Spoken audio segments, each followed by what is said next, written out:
혹시 당근 네. 예. 네네네. 갤럭시 워치 사러 오신 분 맞죠? 예, 맞아요. 네, 여기 파는 그 거예요. 이상 있는지 제가 한번 쳐봐도 될까요? 예, 한번 쳐보세요. 네네. 오, 작동 잘 돼요. 이상 없죠? 저런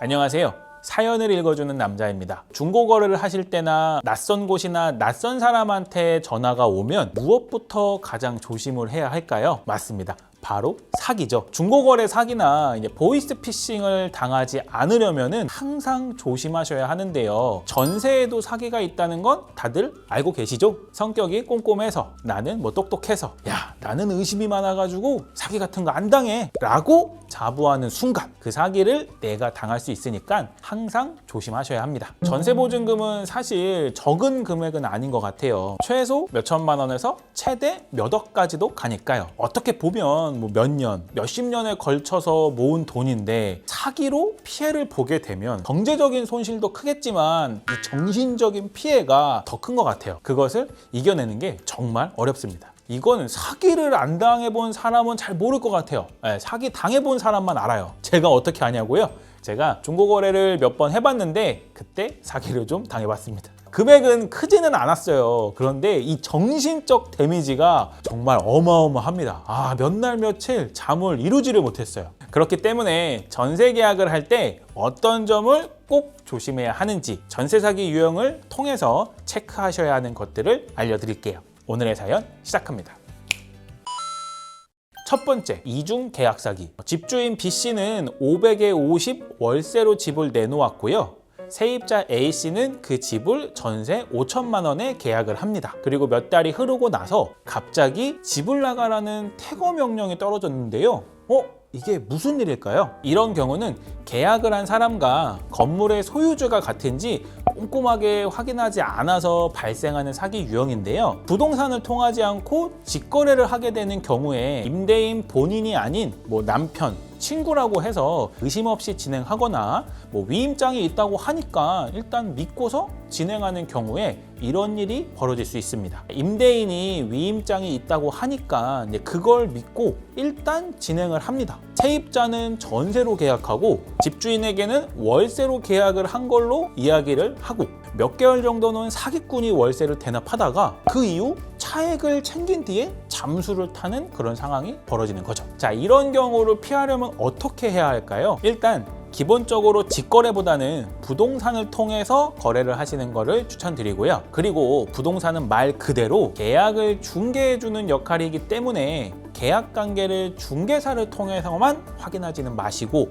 꼭 집주인하고도 직접 연락을 해서 확인을 한 번 더 해보시는 게 좋습니다. 대리인하고 계약을 체결하는 경우에도 집주인과의 관계라든가 대리인 신분증, 정식 위임장, 주민등록 등본 등 꼼꼼하게 서류를 다시 한번 체크해 보셔야 하고요.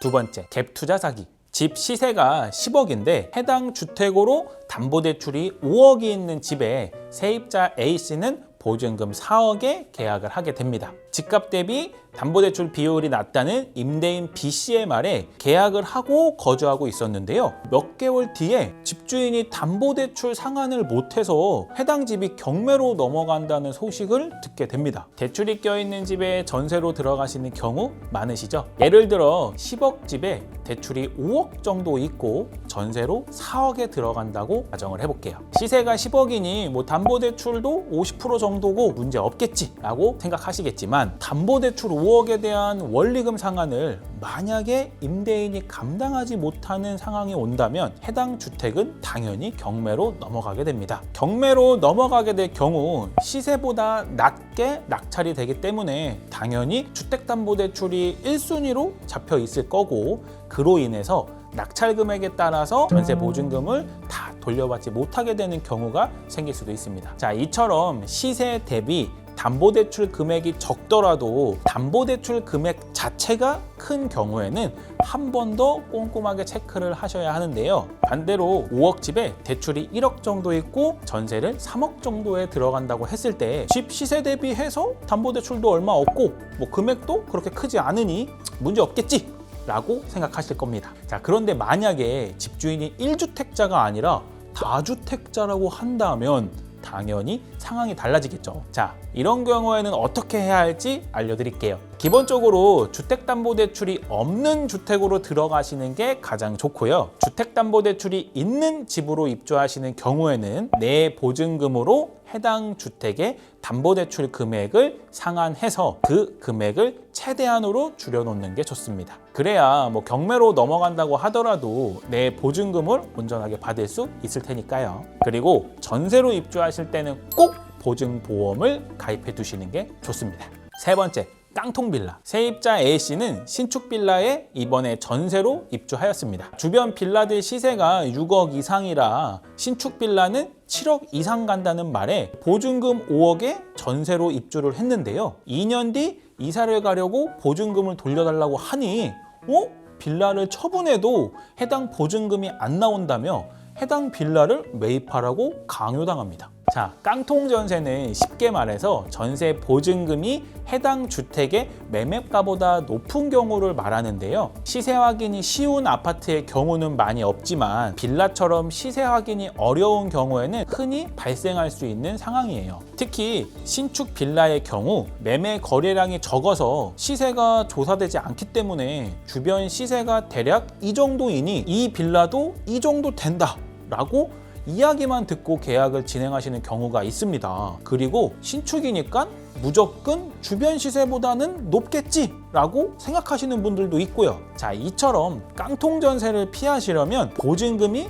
매매가보다 높지는 않은지, 주변 단지들의 시세는 어떻게 형성되어 있는지, 전세 계약하려는 부동산 말고 인근 부동산 몇 군데를 더 돌아다니시면서 꼼꼼하게 대조해서 시세를 확인하셔야 합니다. 네 번째, 선순위 임차보증금 확인하기. 자, 세입자 A씨는 사회 초년생으로 이번에 독립하면서 보증금이 저렴한 다가구 주택으로 전세 입주를 합니다. 주택담보대출이 하나도 없고 다른 집은 다 월세인데 초년생이라 전세로 준다는 말에 안심하고 입주를 했는데요. 몇 달 뒤 해당 주택이 경매로 넘어갔다는 소식을 듣게 됩니다. 그런데 이게 웬일? 집값보다 세입자 보증금이 커서 본인의 보증금은 돌려받지 못한다는 겁니다. 아파트나 빌라 같은 경우 집주인하고 세입자하고 1대1의 관계이기 때문에 크게 문제는 없지만 다가구처럼 집주인은 한 명인데 세입자가 여럿 있는 주택의 경우에는 이런 문제가 생길 수가 있습니다. 다가구 주택으로 들어가는데 주택담보대출이 하나도 없어서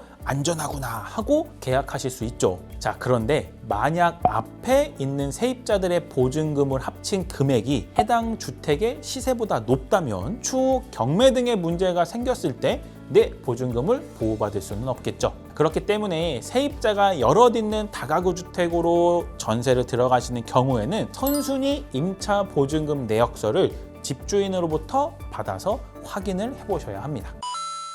무슨 놈의 사기 유형이 이렇게 많냐? 이거 뭐 불안해서 전세 계약 하겠냐? 라고 생각하시는 분들 있으시겠죠. 하지만 사실 뭐 사기라는 게 어떤 유형이 딱 있는 게 아니다 보니 현장에서는 사실 더 많은 유형의 사기 수법들이 있을 겁니다. 자, 그렇기 때문에 계약을 하실 때에는 항상 꼼꼼하게 확인을 하셔야 하고요.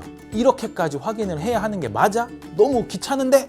라는 생각이 드실 때까지 확인을 하셔야 해요. 전세보증금은 내 돈이기 때문에 다른 사람이 챙겨주지 않습니다. 전세 계약을 하실 때 오늘 말씀드렸던 유형에 해당되는 것 같다 라는 생각이 드시면 일단 계약을 안 하시는 게 좋고요. 꼭 계약을 하셔야 하는 상황이라면 2배, 3배 더 꼼꼼하게 체크하셔야겠죠. 자, 이러한 전세 사기를 방지하려면 등기부등본을 수시로 확인하시고 계약 후 확정일자, 잔금 처리하시고 전입신고는 최대한 빠르게 진행하시고요. 집주인 정보는 꼭 확인하셔야 하고 전세보증금, 반환보증보험은 필수로 가입하시는 게 좋습니다. 자, 오늘은 전세 사기 유형에 대해서 알려드렸고요. 자, 다음에는 좀 더 유익하고 알찬 정보를 가지고 찾아오겠습니다. 혹시라도 뱅크몰TV에 궁금하신 점이 있다면 뭐 댓글을 남겨주시거나 저희가 하단에 첨부해드리는 이메일로 내용을 보내주세요. 그러면 저희가 보고 나서 더욱더 쉽게 풀어드릴 수 있도록 영상으로 제작을 해보겠습니다. 그러면은 오늘 내용도 도움이 되셨다면 당연히 구독과 좋아요, 알림 설정, 댓글은 해주시겠죠? 감사합니다. 다음 시간에 뵐게요. 감사합니다.